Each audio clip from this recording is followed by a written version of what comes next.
I assume he's going to be somebody that will be a worthy debater. With just days to go, the candidates prepare for the first presidential debate. And prosecutors drop charges against Columbia's students arrested during campus protests. The Morning Rundown starts now. From the Straight Arrow News Studio, bringing the stories that matter to you from across the United States and around the world. This is the Morning Rundown. Today is Friday, June 21st. Thank you for joining us. I'm Kara Rucker. With under a week to go until the first presidential debate, President Joe Biden and former President Donald Trump are taking different approaches to getting prepared, just as we learn more details on what the debate will look like.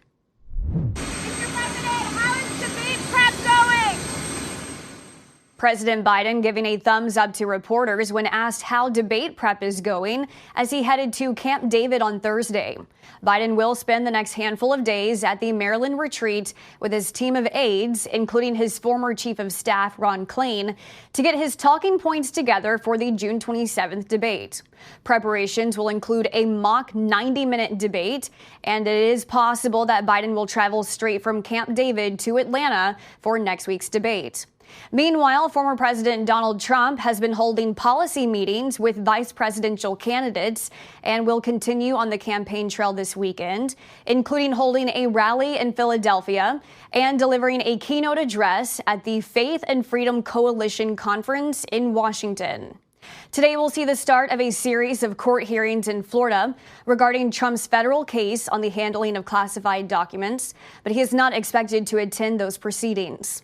On Thursday, Trump was a guest on the All In podcast hosted by a group of Silicon Valley entrepreneurs. When asked about his prediction for the debate, Trump spoke out against Biden's policies, but did give the current president some praise over his past debate performances. Well, all I can say is this. I watched him with Paul Ryan, and he destroyed Paul Ryan. Paul Ryan with the water. He was chugging water at a left and right. I didn't think a human being would be able to drink so much water at one time. And he beat Paul Ryan. So I'm not underestimating him. It is what it is. But I will say he beat Paul Ryan. It was still years ago, but he beat Paul Ryan pretty badly. And I assume he's going to be somebody that will be a worthy debater. Yeah, I would say. I think okay. I don't want to underestimate him. CNN announced on Thursday that it will be only Biden and Trump debating as independent candidate Robert F. Kennedy Jr. failed to meet the network's requirements. CNN held a coin flip to decide podium placement and the order of closing statements. Biden's campaign won the coin toss and chose to stand on the right podium side, meaning he will appear on the right side of the TV screen. Trump's team was then able to choose the order of closing arguments. Trump will get the final word on Thursday's first presidential debate of the season. Charges have been dropped for most of the protesters arrested after occupying Columbia University's Hamilton Hall back in April. The Manhattan District Attorney's Office dropping charges for 31 of the 46 students and staff charged with trespassing during pro-Palestinian protests. Prosecutors say they don't have enough video from inside the building because protesters covered up the surveillance cameras. Prosecutors also told 14 others, including 2 Columbia students, that their cases would be dropped if they avoid being arrested in the next 6 months. However, the 14 rejected the offer and will be due back in court next month. The remaining defendant has 2 other open cases against him on separate charges, including arson for burning an Israeli flag. The student and staff who had their charges dropped are still subject to discipline by Columbia University. The U.S. is rushing its delivery of air defense interceptor missiles to Ukraine to help counter Russia's escalating attacks on Ukrainian energy infrastructure. The White House announced Thursday it'll do so by redirecting planned shipments to other allied nations. National Security spokesperson John Kirby called it a difficult but necessary decision. Russia has accelerated both its missile and its drone attacks against cities and civilian infrastructure. They are trying to destroy Ukraine's energy system ahead of this winter. Again, this is not a new tactic for them, but they have certainly applied a lot more energy and effort into it in recent months. deliveries of these missiles to other countries that are currently in the queue will have to be delayed. To be clear, those countries will still receive the missiles that they have ordered. It's just that the delivery timelines will now take a little longer. The U.S. was already sending Ukraine a consistent stream of interceptors for its air defense systems. The number of interceptors to be sent isn't clear, but Kirby said it could involve hundreds of Patriot missiles.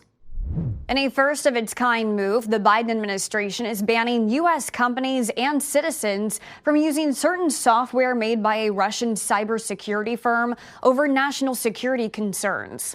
They're targeting Kaspersky Labs' antivirus software.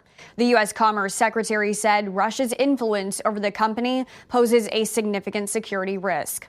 The ban calls for Kaspersky to stop selling its software products in the U.S. starting July 20th. U.S. customers will stop getting software updates at the end of September. U.S. government agencies already banned Kaspersky Labs software in 2017. Kaspersky defended itself in a statement, saying it does not engage in activities which threaten U.S. national security. The FBI is now investigating what caused two wildfires in New Mexico that have killed 2 people and destroyed 1,400 buildings, with hundreds believed to be people's homes. As of Friday morning, the South Fork Fire and Salt Fire are 0% contained, and more than 8,000 residents in the area remain under evacuation orders. The latest update from forestry officials, the South Fork Fire has burned an estimated 16,000 acres, and the Salt Fire more than 7,000. A cruise ship rescued dozens of migrants from a fishing boat trying to get to the Spanish Canary Islands in rough seas. The luxury cruise ship Insignia was near the end of a 180-day trip around the world when it got a distress call about the boat. The ship's crew rescued 68 people, but at least 5 died before help arrived. The Canary Islands have become the main point of entry to Spain for illegal migrants from Africa in recent years, but authorities say that route is also the deadliest. Finally this morning, researchers have discovered what is said to be the world's oldest wine at 2,000 years old. A team of scientists studied the contents of an urn that was found at a Roman burial site in Spain. Inside was a liquid. The team conducted a chemical analysis and in a study published this week said they discovered the contents to be the oldest wine ever found in liquid form. Giving more details, they said it was a white wine. The researchers said an airtight seal prevented the wine from evaporating after all these years. These are your top stories for this Friday. We hope you have a wonderful weekend, and we'll see you back here on Monday.